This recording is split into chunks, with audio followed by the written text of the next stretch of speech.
السلام عليكم، ازيكم عاملين ايه؟ يا رب تكونوا بخير. النهارده جايه اوريكم شويه مشتريات كده حلوين قوي، ان شاء الله اسعارهم تعجبكم. كمان هقول لكم الاماكن هقول لكم كل حاجه في الفيديو ان شاء الله. تابعوا معايا الفيديو الاخر وان شاء الله كل حاجه تعجبكم، الاسعار كمان تعجبكم. اهم حاجه الاسعار تعجبكم، لاني انا بشتري الحاجات اللي اسعارها مناسبه، مش بس تكون شيك وحلوه، لا كمان لازم تكون اسعارها مناسبه، عشان احنا عارفين كلنا دلوقتي الاسعار كلها بقت غاليه جدا.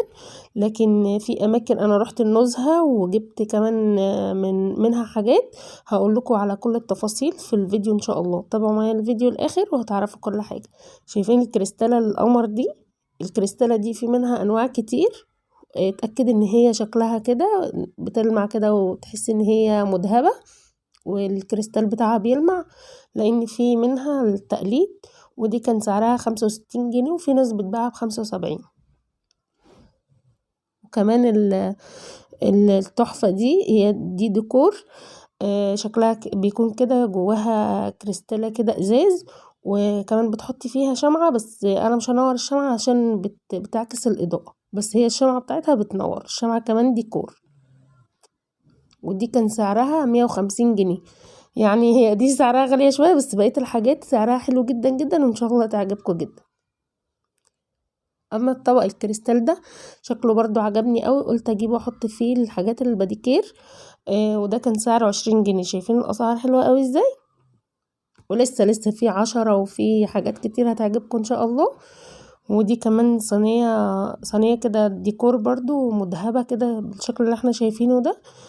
دي بصراحة كانت جاية لي هدية، بس انا شفتها هناك، شفتها هناك كان سعرها 250 جنيه، وكان في ناس بتباعها ب300. وكمان الكوستر الذهبي ده شكله حلو جدا جدا. الشكل المربع ده انا جايباه للكومودينو، زي ما بقول لكم انا بعمل ديكور في اوضه النوم، يعني بجددها وكده وبشتري لها ديكورات. اشتريت لها التلاتة المربعين دول. شكلهم حلو قوي، وكمان عجبني جدا على ستايل الاوضه اللي انا عاملاها، عشان انا عامله ستايل ذهبي وكده، فدول عجبوني جدا. وكمان جبت من الشكل السداسي ده 4 عشان اعمل بيهم ديكور برضه على السفرة، هتشوفوه معايا ان شاء الله. وكل حاجة هوريها لكم بالتفاصيل. بس انا قلت اوريكم المشتريات الاول يعني. لما اجي اظبط الريسبشن وافرش السفرة هوريكم الديكور اللي انا هعمله، ان شاء الله يعجبكم جدا. ودي كمان شفت عليها ريفيو على التليجرام وعجبني قوي، ان لو وقعت منك عصير او اي حاجة تلحقيها بسرعة بالاسبونشة دي. بتشفط كده يعني، سحرية بصراحة. برضو هوريها لكم وهتشوفوها معايا ان شاء الله في الفيديوهات اللي جاية.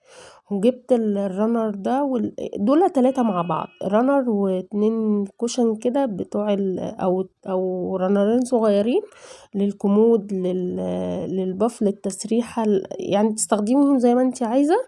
دول كان سعرهم 120 جنيه، وفي ناس بتبيعهم ب150. عشان كده لازم تدوري وتسألي وتشوفي الأماكن اللي بتبيع بأسعار مناسبة. وكمان لازم تشوفي خامتهم وتشدي كده الشعر بتاعهم كده، تشوفي بيطلع في ايدك ولا لأ، لأن في كذا حد كان غرقني وانا واقفة، اللي هو البتاع الأبيض ده. ودي كمان علبة مناديل لونها ذهبي كده، وكان سعرها 35 جنيه، وكانوا عاملين عليها سيل بمناسبة راس السنة، كانت ب30 جنيه. سعر الاسبونشا كان 10 جنيه. والجوانتي ده برضو ب10 جنيه، بس خفيف جدا، واول ما فتحته من الكيس اتقطع. بصراحة مش حلو يعني. ودي بتاعة ممكن تحطي فيها قطن الودان، وممكن تحطي فيها قطن الميك اب بتاعك، اللي هو الميك اب ريموفر، يعني بيبقى محتاج القطن المدور ده، ممكن تحطيهم في العلبة دي، وبيبقى شكلها حلو جدا على التسريحة. ودي كمان تركي، يعني شكلها قمر قوي في الطبيعة، والكريستال بتاعها نقي جدا، يعني تحسيها كده اكريليك، هي اكريليك اصلا. وكان سعرها 35 جنيه. الحاجات دي كلها انا جايباها من محل في النزهة اسمه روما، ومحل تاني اسمه تركي. يعني جايباهم من 3 محلات، روما وتركي وزين، محل زين.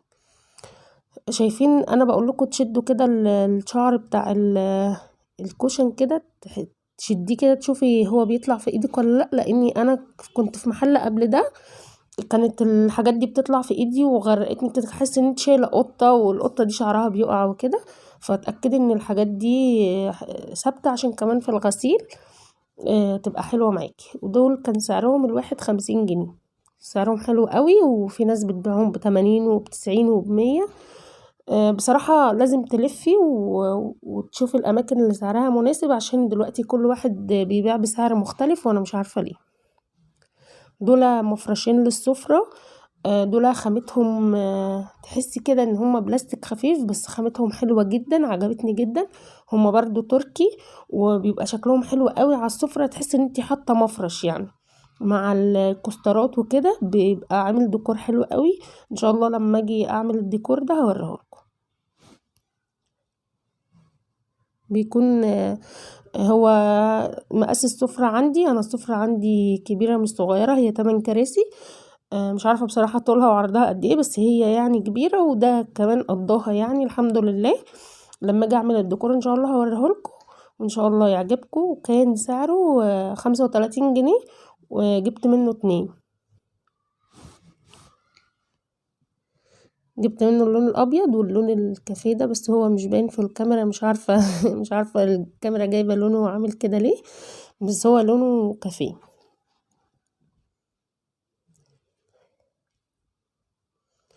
وكمان بقى المفاجأة هنا، مش هتصدقوا سعر الصواني دي كام. الصواني دي كبيرة مش صغيرة، وخامتها حلوة قوي قوي قوي، وسعرها كان 10 جنيه. جبت منها 2 مربعين و2 مدورين. بس اديت منها يعني حد عزيز عليا 2، يعني حسيت ان هو محتاج صواني وكده فاديتهم يعني.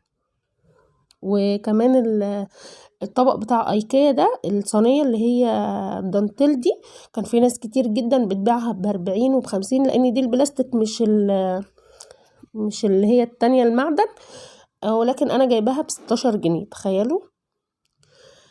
المهم جبت 3 ستاير من دول، واحدة لونها ذهبي والرمادي دي برضه عشان عايزة اعمل بيها ديكور في الليفينج. الذهبي شكلها كده في التركيب، شايفين عاملة ازاي، شكلها حلو جدا، وكمان طولها مناسب. يعني هي طولها كان اكتر من 2 متر ونص. ودي تالت واحدة، بس دي كانت غالية جدا جدا، يعني كانت ب700 جنيه. بس هي قطيفة وخامتها حلوة جدا جدا. كنت جايباها غرفة الأطفال. لكن الاتنين اللي هما التانيين دول كان سعر الواحدة 120 جنيه. وكمان جبت ال البرواز ده، كان سعره 20 جنيه، عشان انا ناوية اعمل في الليفينج ديكور ذهبي، واوضة النوم ديكور، لا، اوضة النوم ديكور ذهبي، واوضة الليفينج ديكور فضي. اما السجادة دي جايباها المطبخ، طولها 2 متر وعرضها 80، 2 متر 80. كان سعرها 65 جنيه، وخامتها حلوة جدا، لان كان في خامات تانية اللي هي الخامات الطرية اللي تحس ان هي بتتقطع دي، لكن دي خامتها ناشفة وثابتة على الارض وحلوة جدا. وزي ما قلت لك كان سعرها 65 جنيه. اما هنا بقى المفاجأة، جبت السجادة دي من الوكالة. السجادة دي كبيرة مش صغيرة. كان سعرها 300 جنيه، جايباها من الوكالة. هو كان بيقول لي اكتر من كده، كان بيقول لي 600 وحاجات كده، بس انا لما قلت له 300 وافق. اتفاجئت بصراحة وخدتها على طول. والشاج بتاعها كثيف، وتحسي كده ان هي ايدك بتغطس جواها حرفيا. شايفين صوابعي عاملة ازاي؟ يعني يمكن عقلة ولا حاجة بتغطس في الشاج بتاعها. وكمان هي ناعمة جدا وحلوة جدا جدا. لا بصراحة عجبتني قوي، ولو كان في منها تاني كنت خدت، لكن للأسف دي كانت آخر واحدة، ويمكن عشان هي كانت آخر واحدة فادها لي بالسعر ده. شايفين كثافتها عاملة ازاي؟ وزي ما قلت لكم، أهم حاجة لازم تجيبوا الأسعار المناسبة والحاجات اللي تكون مناسبة ليكم. وكمان لازم تدوروا على الأماكن اللي بتبيع بأسعار حلوة. وانا ان شاء الله اول لما الاقي اماكن بتبيع باسعار حلوه ان شاء الله اصورها لكم وافيدكم بيها، وان شاء الله تستفيدوا من الفيديو ده. وهو ده كان الفيديو بتاعي، يا رب يكون عجبكم. لو عجبكم ما تنسوش تعملوا لي لايك وتكتبوا لي كومنت حلو زيكم. اشوفكم على خير في فيديو جديد، مع السلامة.